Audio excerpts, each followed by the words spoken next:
Esta homilía llega a ustedes a través de Radio Claret América. El Instituto Bíblico Claretiano de las Américas presentan Poniendo el Evangelio en Práctica con el Padre Manuel Villalobos, un programa para aprender a amar a Dios sin miedo. Iniciamos. Muy buenos días, hermanos y hermanas del Caminar Bíblico. Muchas gracias por sintonizarnos, gracias por estar presentes y por ser fieles a estas palabras que tienen la intención de dar vida, de ayudar a entender el Evangelio. Esta es la única finalidad. A veces los evangelios no son tan fáciles como parecen, como es el caso del día de hoy.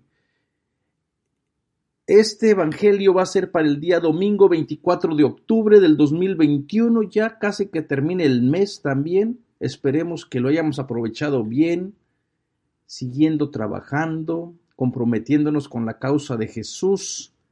Y me imagino que en muchas partes ya la normalidad, la nueva normalidad ha reinado, llegan otra vez a reunirse en la comunidad de fe. Y bueno, vamos a pedir una oración por toda la gente que esté enferma, gente que le cuesta trabajo descubrir a Dios en medio del dolor y del sufrimiento. Dios de vida, tú siempre nos cuidas con amor y con cariño. Hoy pedimos que no te olvides que te necesitamos. Ven a nuestro encuentro, sana nuestro corazón, ayúdanos a ser mejores cada día y haz que veamos la propuesta de tu reino con rectitud y con amor. Todo esto te lo pedimos en el nombre de Cristo Jesús. Amén. El Evangelio está tomado de Marcos, del capítulo 10, del 46 al 52.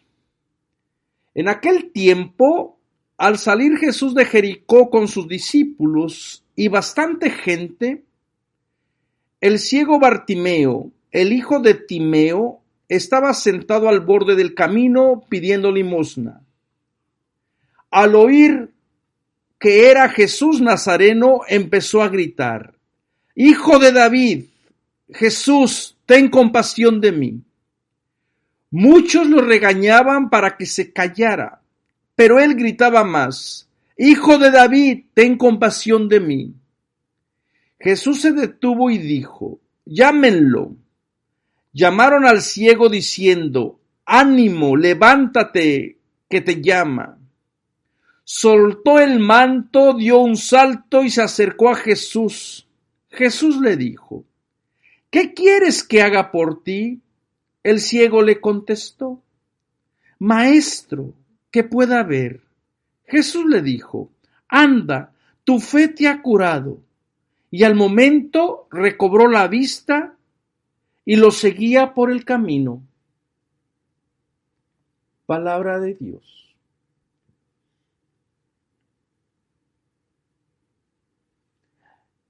Cuando uno estudia Biblia, y el gran énfasis que uno le hacen o que hacemos cuando estamos enseñando la Biblia es a no tomar literalmente todo lo que dice la Biblia. Y para mucha gente esto tiene sentido y rápido parece ser que entienden esto en la mente, ¿no? Por ejemplo, hace unas semanas apareció aquel texto que si tu ojo te es ocasión de pecado, sácatelo; si tu mano es ocasión de pecado, córtatela; si tu pie es ocasión de pecado, también córtalo. Y claro que nadie lo toma literalmente. De lo contrario estaríamos ciegos, cojos, mudos, todos mutilados. Entonces lo que debería de venirnos a la mente es: ¿qué me está tratando de decir el Evangelio? ¿Estará realmente en esta historia Jesús hablando de una persona que estaba ciega? ¿O será la figura del ciego símbolo de otra realidad? Y a la gente es cuando uno les comienza a poner estas preguntas, como que dicen: bueno, ¿por qué usted no ve lo que yo veo? ¿Por qué usted no lee lo que yo leo? Si dice que es un ciego, seguramente que es un ciego. pues esta sería una manera de estudiar la Biblia y de entenderla, pero lamentablemente esta no es la manera correcta, porque tenemos que ver cuál es el simbolismo que está detrás de esta historia que nosotros llamaríamos una historia de milagro, que de milagro parece ser que tiene muy poco, porque es todo un proceso. Y también la gente cuando piensa en el milagro piensa en cosas extraordinarias, sobrenaturales, y piensan que Jesús anduvo como por arte de magia haciendo milagros con una varita mágica diciendo, a ver, tú estás ciego, pum, ahora ve. Tú no puedes hablar, que se te suelte la lengua. Tú no puedes caminar, eres cojo, brinca. Estás manco, que tu mano se estreche, que tu mano se mueva libremente. Pero los milagros tienen toda una dinámica. La gente tiene que entrar en un proceso realmente para poder ganarle el milagro a Jesús.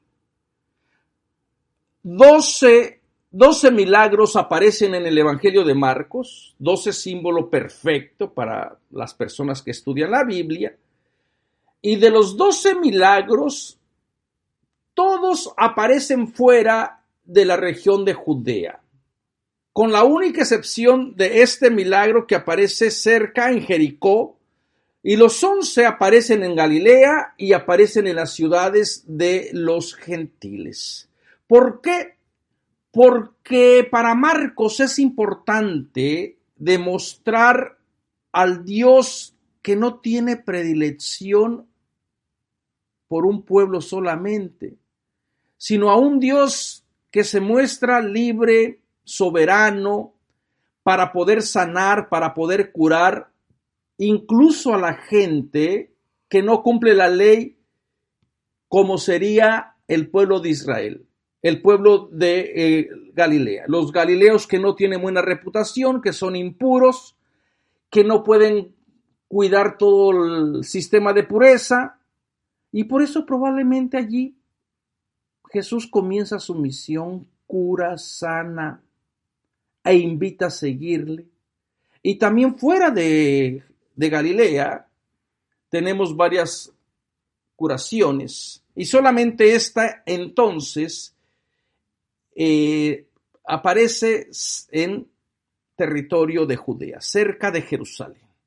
Y ya desde allí nos tendría que poner este evangelio en alerta de decir, a ver, ¿por qué todos los milagros suceden fuera de la ley, del templo, de la ideología del poder? Porque a lo mejor estos milagros necesitan gente que le dé su fidelidad, que le dé su entrega, que verdaderamente crea en Jesús, pero de una manera diferente. No como lo profesa la ideología reinante. Y recuerden también que este evangelio sigue inmediatamente de la propuesta de los discípulos, de los que quieren el poder, de los hermanos del Zebedeo, de los hijos de Zebedeo, que le preguntaban a Jesús, Señor, queremos pedirte que cuando vengas en tu gloria, uno se ponga a tu diestra y otro a la siniestra. Entonces, este es el contexto. Y Jesús los reprende severamente y les dice que no le toca a él decir quién se sienta a la diestra o quién se sienta a la izquierda o a la derecha, sino que ya está reservado ese lugar. Y bueno, toda la gente se empieza a enojar con los zebedeos. Entonces, este es el contexto de ese evangelio. Y vamos a ver las similitudes que este evangelio tiene entonces con este contexto, y especialmente con la figura de los 12, y especialmente con la gente que procede del judaísmo. Los procedentes del judaísmo que quieren poder, que quieren sentarse a regir las 12 tribus de Israel, que quieren la reforma, que quieren y esperan al Mesías nacionalista, al hijo de David. Entonces, esto es por un lado, este es como el contexto de esta comunidad. ¿Qué estaría viviendo la comunidad de Marcos cuando escribió este evangelio? Estas luchas internas de poder entre la gente que le está dando su fidelidad a Jesús. Allí en el evangelio hoy dice que salió Jesús de Jericó con sus discípulos y bastante gente. Hay como 3 grupos. Jesús, bueno, más de 3. Jesús, los discípulos, bastante gente, que no es multitud, pero dice bastante gente, y después otro grupo que dice muchos. Como que son 4 grupos muy diferentes que, bueno, y aparte tenemos al ciego. Serían 5, entonces, 5 grupos, 5 personajes.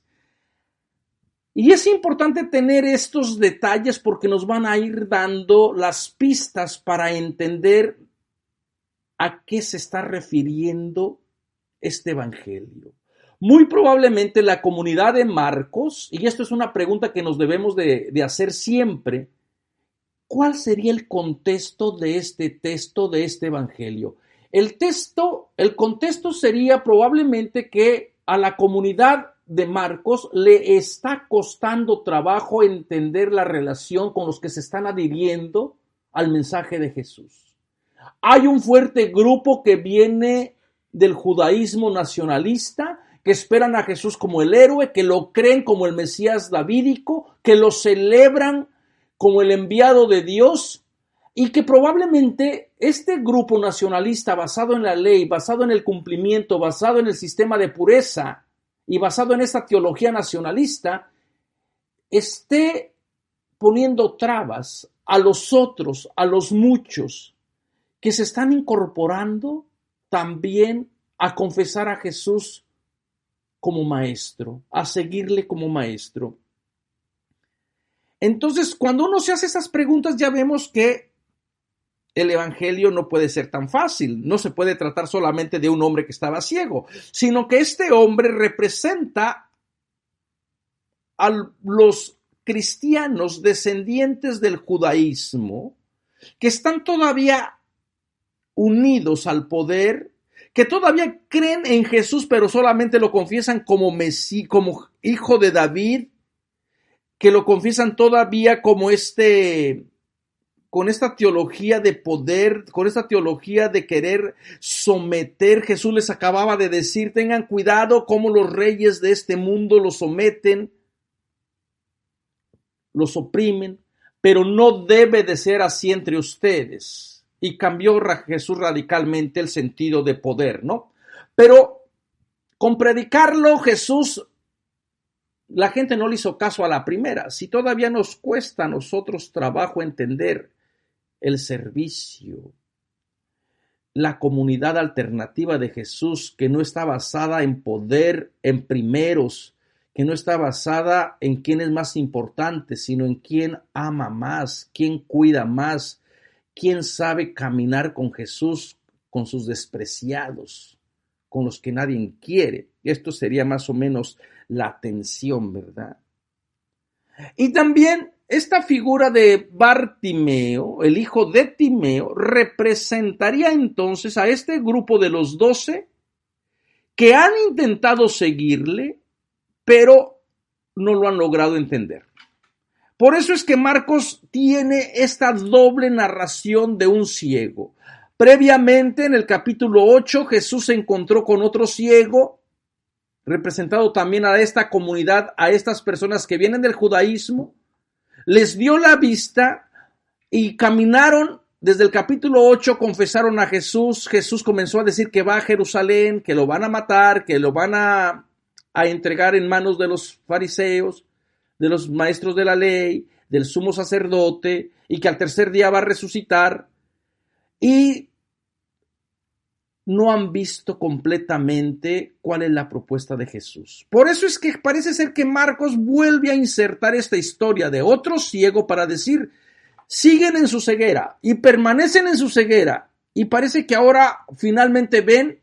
Vamos a ver si realmente cuando llegue el momento de la cruz, el momento difícil que va a comenzar por el capítulo 14, a ver si estos Bartimeos se mantienen en el seguimiento o al final fracasan porque esperan a un Mesías triunfador, no a alguien vulnerable. De alguna manera, hermanos y hermanas, todos tenemos una ceguera. Todos necesitamos ser limpios, ser curados, experimentar salvación. Si hablamos de un sentido de espiritual para relacionarnos con Dios, ¿qué es lo que me impide a mí acercarme, ver, entender? Y la primera ceguera a lo mejor es que yo no quiero ver de otra manera a Dios. Yo ya tengo bien acomodado mi conocimiento de Dios, de mi fe, de mi religión. Y cuando alguien viene y me dice, mira, a lo mejor la Biblia tiene un significado más profundo, más teológico, y te reta y te invita a salir de tu zona de confort, a lo mejor ese miedo es tu ceguera. Y a lo mejor te dice, ¿sabes qué? Yo no quiero saber de esa manera de Dios. Yo estoy contento como entiendo a Dios. Para mí Dios me funciona como yo lo he vivido y como yo lo he experimentado. Y bueno, Jesús dice que no hay más ciego que el que no quiere ver. Jesús ofrece ver de una manera diferente, entender a Dios de una manera misericordiosa, compasiva, justa, a un Dios cercano, a un Dios amoroso, a un Dios que quiere el bien de la humanidad. Pero hay otras personas que dicen, Jesús, como que estás abaratando mucho la gracia. Espérate, como que de esa manera de entender a Dios, pues ¿qué caso entonces tiene portarse bien? ¿Qué caso tiene cumplir la ley? Si al final Dios me quiere. Porque todavía la gente se mueve con estas ideas de premio y castigo. La gente cree que si hace bien, Dios le tiene que felicitar porque hizo bien. Y si hizo mal, Dios lo tiene que castigar porque hizo mal. No, yo creo que tendríamos que aprender y aquietarnos estas cataratas que no nos dejan ver, que hay que portarnos bien, no porque Dios me va a castigar o Dios me va a premiar. Me voy a portar bien porque hay un valor, porque hay algo dentro de mí que me mueve a no ser injusto, a no matar. Hay un valor más profundo que es descubrir la presencia de Dios que vive en la otra persona. Y por eso la ley de oro, no le hagas a nadie lo que no quieras que te hagan a ti. Y si así actuamos, nuestro mundo puede ser diferente. Bueno, entonces esta historia de Bartimeo parece ser que no es tanto de una persona ciega, implica más bien todo un mensaje teológico. Y la primera dificultad es muy compleja, este texto, de verdad es muy difícil entenderlo. Y la gente puede decir, ¿para qué se complica la vida? Mejor hay que creer así tan sencillamente que Jesús se encontró con una persona ciega que se llamaba Bartimeo y que estaba allí y así ya no se complicó la vida. Bueno, esta es una manera muy simple, muy sencilla y efectivamente nos solucionaría todo este problema. Pero la verdad es que no fue así. La verdad que los evangelios tienen todo un contexto detrás del texto.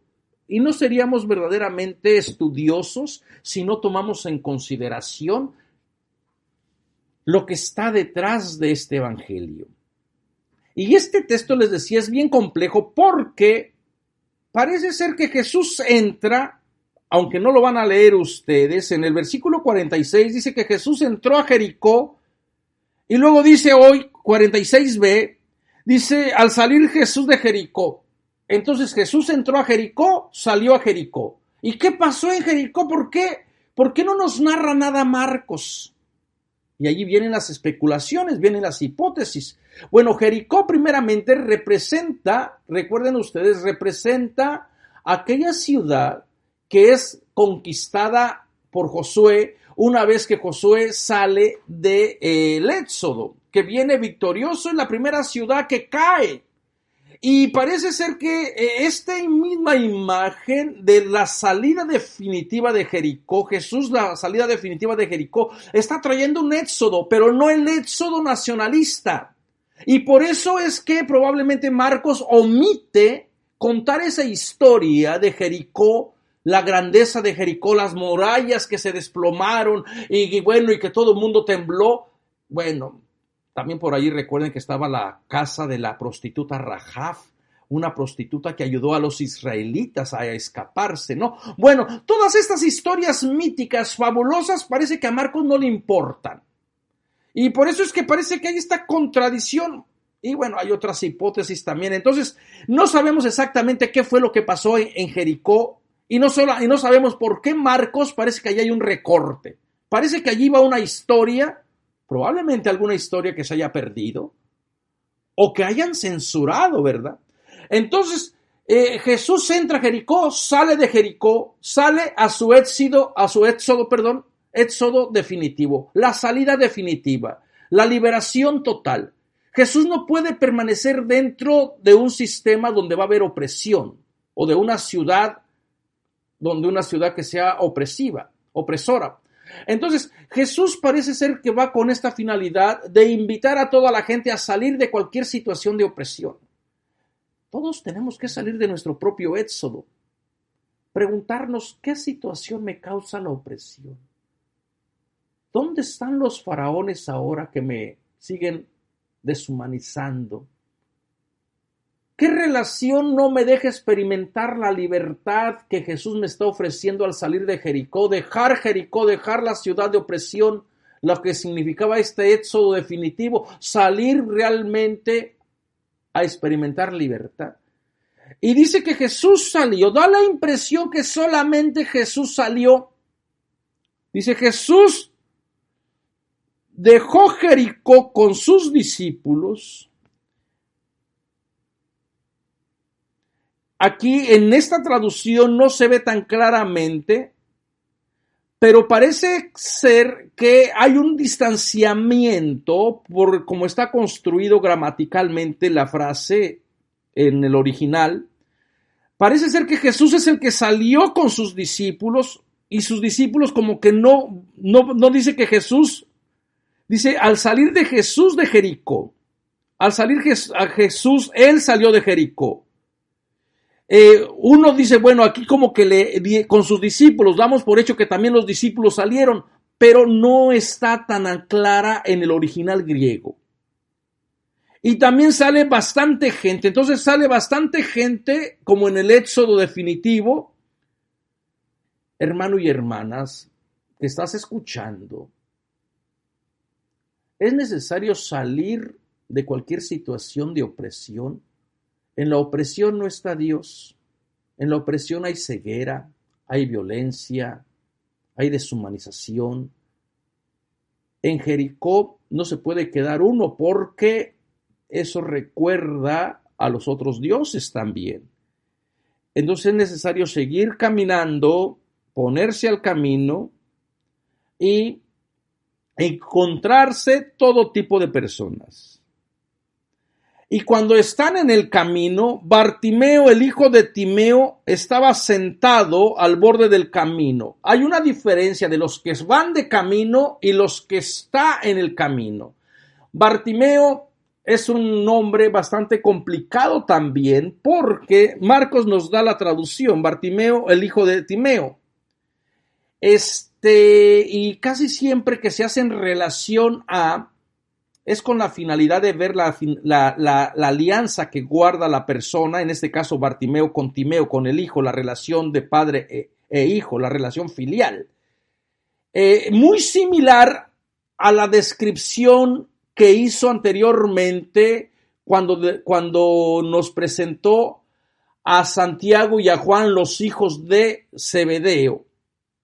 Es decir, Santiago, Juan, están atados a Zebedeo por la relación filial y este grupo todavía pertenece al grupo de los que esperan al Jesús mesiánico, al Jesús davídico, al Jesús guerrero, al Jesús que restaure nuevamente al pueblo de Israel. Entonces, parece ser que Marcos quiere ver la relación que tiene los discípulos todavía unidos al judaísmo, al templo, a Jerusalén y a la ley. siguen siendo los hijos como los hijos de Zebedeo, los hijos de Timeo. Y estaba sentado al borde del camino. Lo mismo que estaban los de lo que le pedían a Jesús, los hermanos Santiago y Juan, los hijos de Zebedeo. ¿Qué le decían? Queremos que nos sientes, uno a tu derecha y el otro a tu izquierda.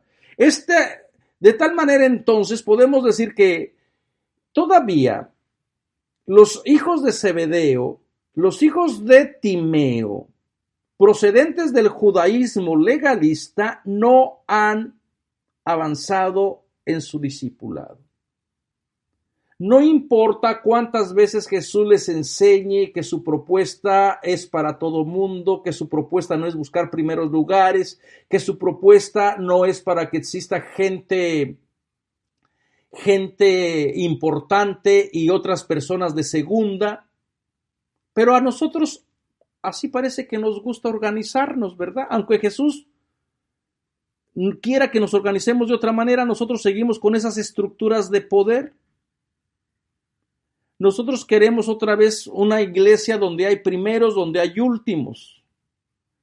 Y así nos gusta. Y en las reflexiones que hacíamos el jueves, recuerden que todos los jueves tenemos esta reflexión del Evangelio y todo el mundo está invitado. Pueden ustedes entrar a nuestro canal, a nuestra página de www.ibicla.org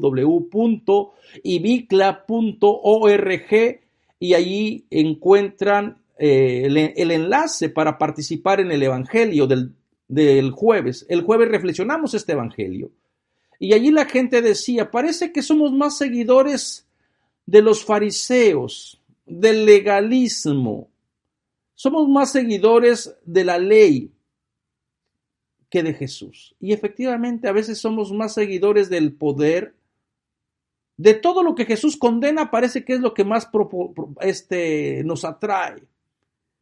Todo lo que es contrario a los valores del reino parece que es lo que más la gente busca y quiere. Entonces parece ser que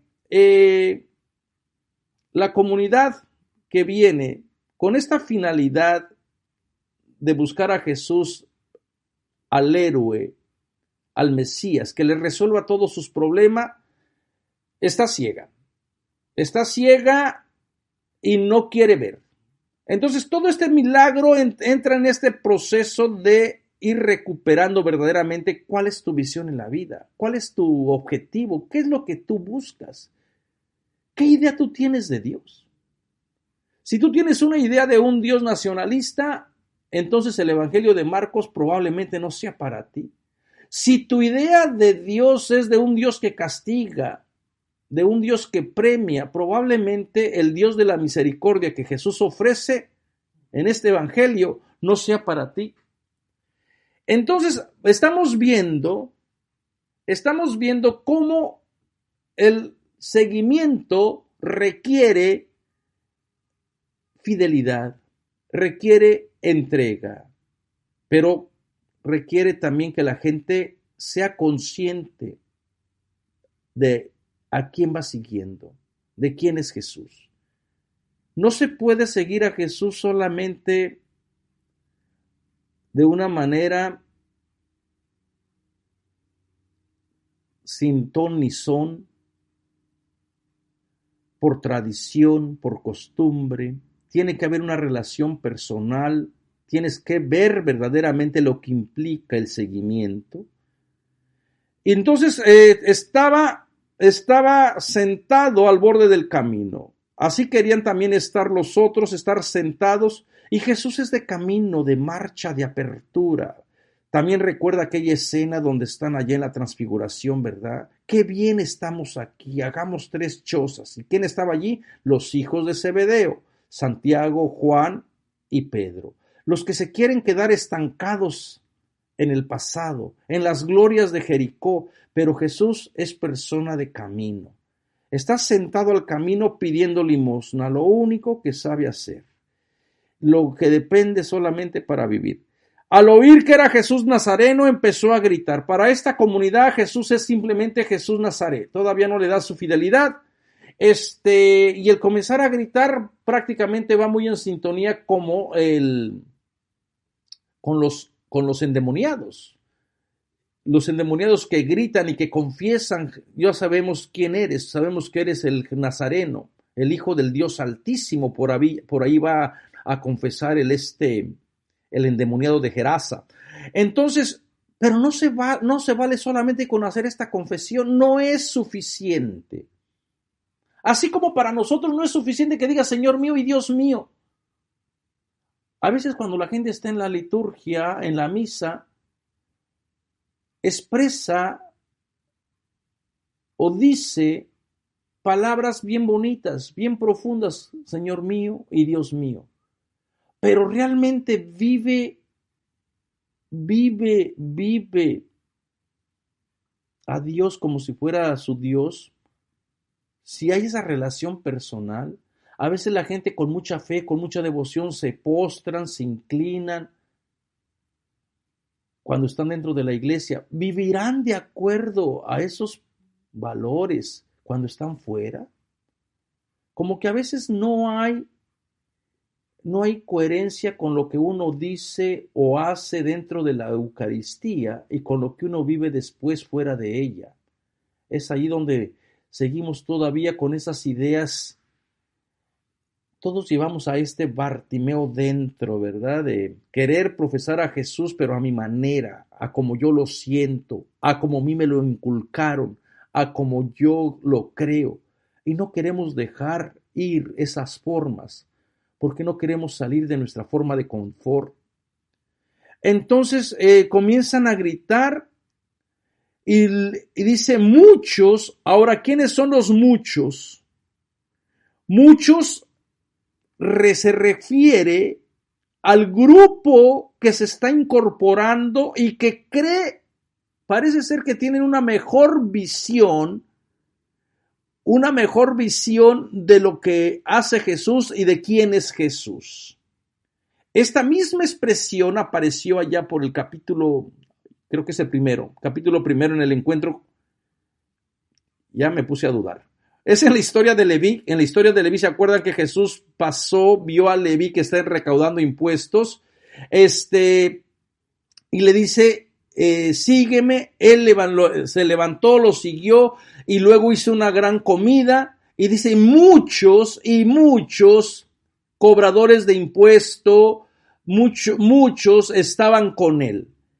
Es decir, estos muchos se refiere a toda la gente que se está incorporando, que está creyendo en Jesús y que está abogando porque la comunidad de Jesús sea una comunidad más alternativa, más justa, una comunidad que no esté centrada solamente en los que vienen de Jerusalén. Y por eso es que lo están callando. ¿A quién están callando? A los que están predicando ese tipo de mesianismo. Si tenemos un grupo de personas que se creen importantes, que se creen los hijos de Timeo es el que tiene honor, el que tiene respeto, el querido, el apreciado, los que están buscando los primeros lugares, los que están buscando el prestigio, el poder,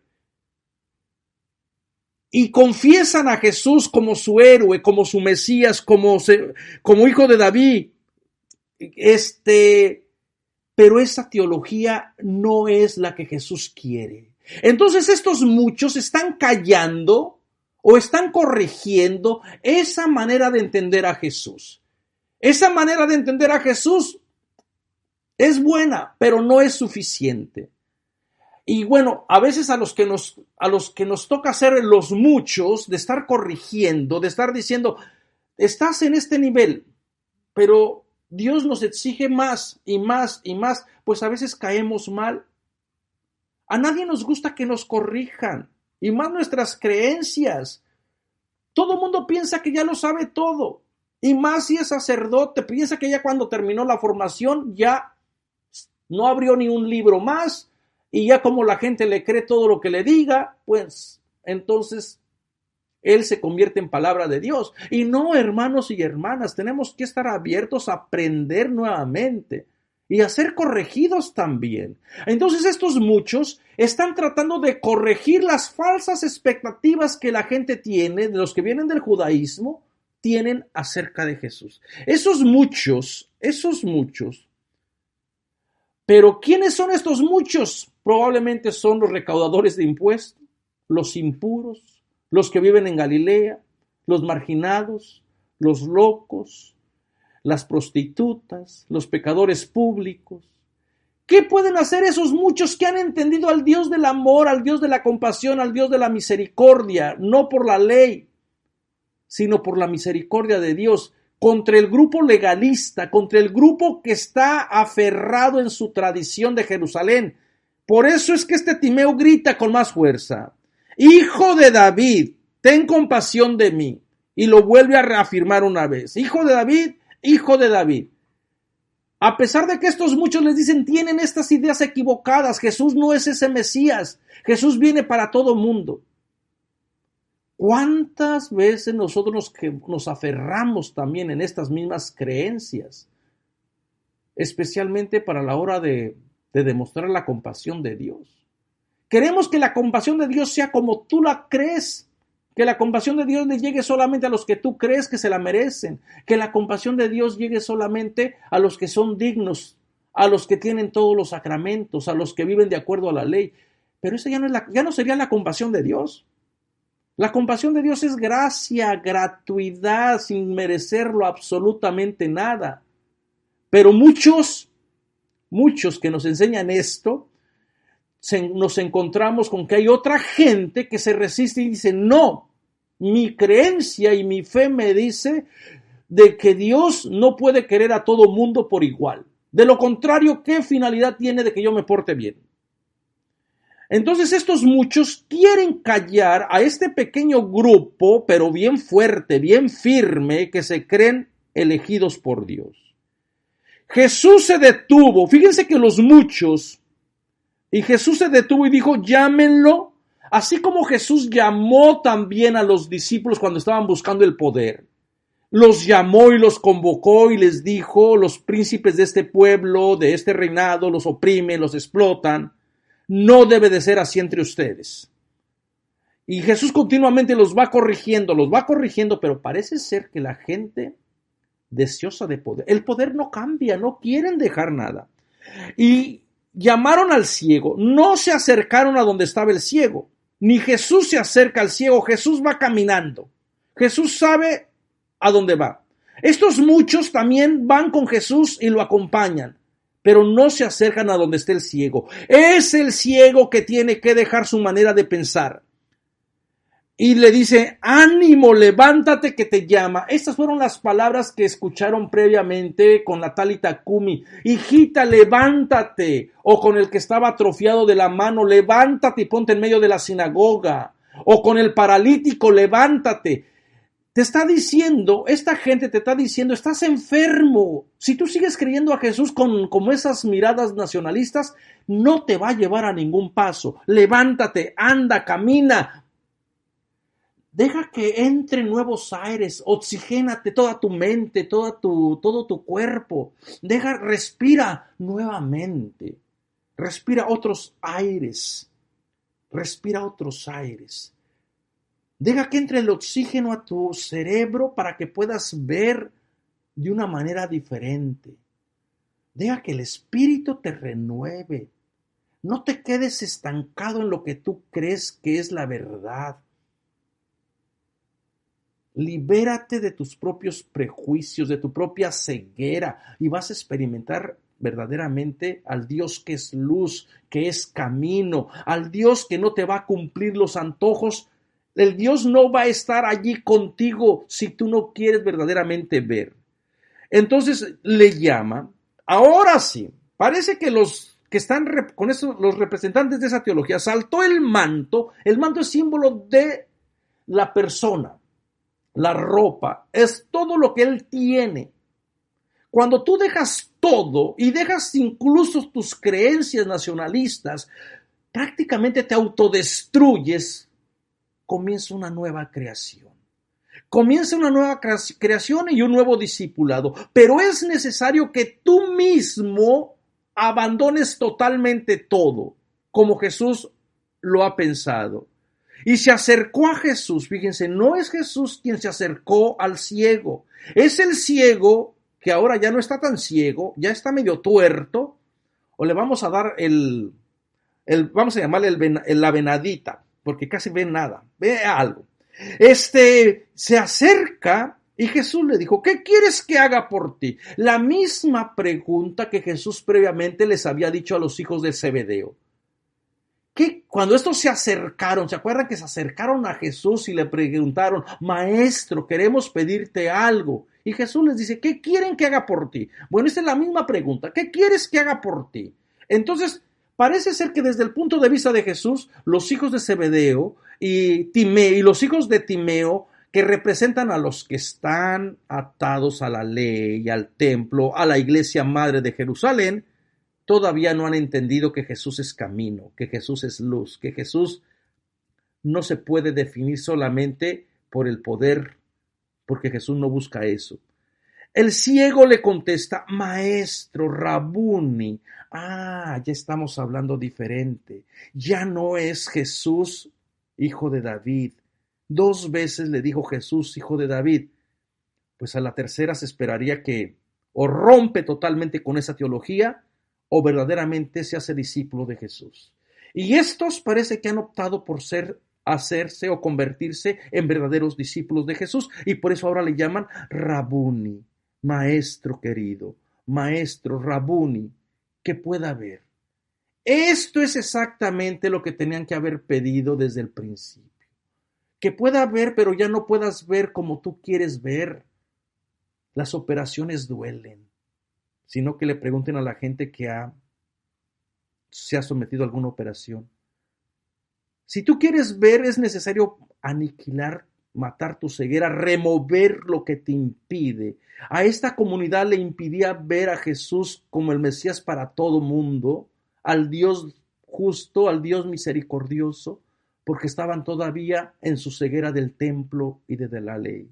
Hermanos y hermanas, ¿no estaremos todavía a veces como esta gente, ciegos en nuestras liturgias sin vida, en nuestras liturgias que están totalmente descontextualizadas del dolor, del sufrimiento de las personas? ¿No estaremos ciegos también y llenos de odios y de prejuicios cuando no admitimos o cuando no queremos ver que la gracia de Dios opera para toda la gente? Y una vez que esta persona se acerca a Jesús y reconoce, anda, que tu fe te ha curado, tu fe, tu manera de creer en mí, y al momento recobró la vista y lo seguía por el camino. Ahora sí, la fidelidad de descubrir a Jesús, ahora sí ya estás poniendo partida del templo, de la institución de opresión, y el seguimiento de Jesús. Ahora sí ya puede ser este grupo también seguidor de Jesús, porque se ha dado cuenta que estaba ciego y ahora ve. Hermanos y hermanas, ¿en qué momento nosotros todavía podemos estar ciegos? Y a veces queremos estar ciegos. Y a veces queremos que la gente tenga compasión porque estamos ciegos. Y cuando alguien nos invita a ver de una manera diferente, la satanizamos. Decimos, él está mal, yo estoy bien. Y queremos seguir defendiendo nuestra zona de confort.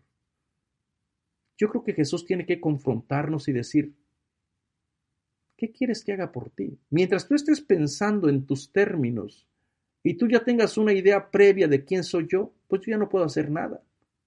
Yo te voy a dejar como estás. Pero si tú eres capaz de aniquilar esa idea que te han enseñado, destruirla y aprender nuevo conocimiento, a escudriñar la palabra de Dios en las Escrituras, entonces el milagro puede realizarse.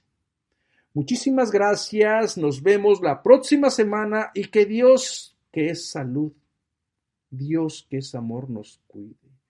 Quiero que pidan una oración muy especial por mi amigo Toño Carrillo, por Fernando, mi gran amigo, por Elvia, esta familia que es mi familia acá en Chicago, y que están tristes, se sienten tristes por la salud de su hijo Toño. Sigan pidiendo por todas las personas que tienen una enfermedad, por todas las personas que a veces les cuesta trabajo entender que aún en el sufrimiento Dios está allí. Que el Señor les cuide, que el Señor les bendiga y nos vemos la próxima semana. Muchas gracias y si quieren saber más de Biblia, visiten nuestro canal de YouTube o vayan a nuestra página de www.ibicla.org. Los invitamos a escuchar más programas de crecimiento espiritual y emocional en radioclaretamerica.com y a seguir en YouTube a la Escuela Bíblica Claretiana de las Américas. Visite ibicla.org.